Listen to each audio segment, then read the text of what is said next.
নমস্কার, আমি দিদির ইচ্ছে থেকে দিদি আবারও চলে এলাম তোমাদের সামনে নতুন আরও একটা ভিডিও নিয়ে। আশা করছি তোমরা সবাই খুব ভালো আছো, আমরাও ভালো আছি। তো চলো, আজকে যে ভিডিওটা থাকছে সেটা হলো সৃষ্টিশ্রী মেলা, যেটা কিন্তু অনেক দিন আগে হয়ে গেছে। আমার কিছু কিছু সমস্যার কারণে আমি আর ভিডিওটা আপলোড করতে পারিনি। তো যাই হোক, হয়ে গেল তো কি হলো, তাও তোমরা দেখো একবার। চলে গেছিলাম আমি আর বাবানকে নিয়ে আমি চলে গেলাম মেলাতে। আর মেলাতে গিয়ে তো পুরো আমার মাথা ঘুরে গেল। এত সুন্দর সুন্দর জিনিসগুলো, হাতে বানানো মালা, কানের, তার সাথে বিভিন্ন রকমের পুতুল, তো খুব ভালো লাগলো। আর এই মেলাটা কিন্তু স্বনির্ভর গোষ্ঠী দ্বারাই হয়েছিল আর কি, যাদের আর কি স্বনির্ভর কোনো গোষ্ঠী আছে সেই গোষ্ঠী চলে এলাম মেলার ভেতরে। বিভিন্ন রকম স্টল করা হয়েছিল, কোনো স্টলে আর বই দেখাচ্ছিল আর কি, বাচ্চাদের কিছু বই, কোনো স্টলে জামা কাপড় ছিল, কোনো স্টলে পুতুল ছিল, কোনো স্টলে খাবার ছিল, এরকম বিভিন্ন রকম স্টল। আর সব স্টলগুলোতেই আমি আর বাবান ঘুরে নিলাম। তার মাঝখানে গিয়ে আমি একটা ছোট্ট কানের মালা কিনেছি আর কিছু খাওয়া দাওয়া করে নিলাম। তো এইটুকু নিয়েই আমার এই ভিডিও। আশা করছি আমার এই ভিডিও তোমাদের খুব ভালো লাগবে। যদি ভালো লেগে থাকে তাহলে অবশ্যই একটা লাইক আর কমেন্ট কিন্তু করতেই হবে।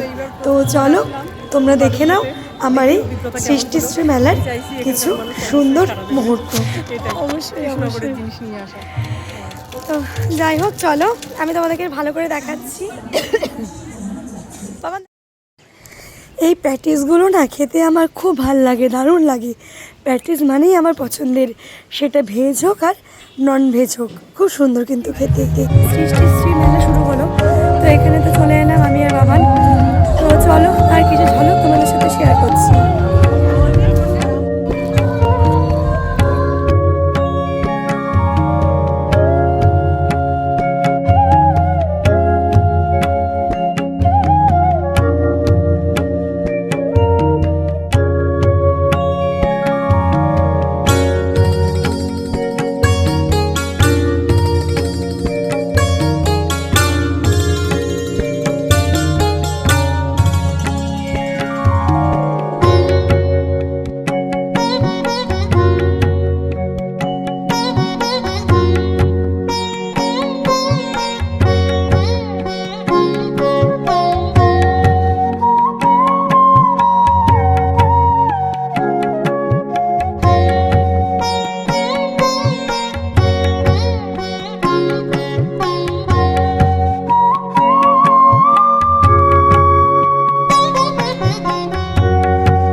দেখো, আজকে আমরা এই কাকিমার দোকানে চলে এসেছি।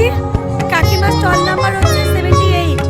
আর এখানে কিন্তু দারুণ চপ কাকিমা ভেজেছে, তার সাথে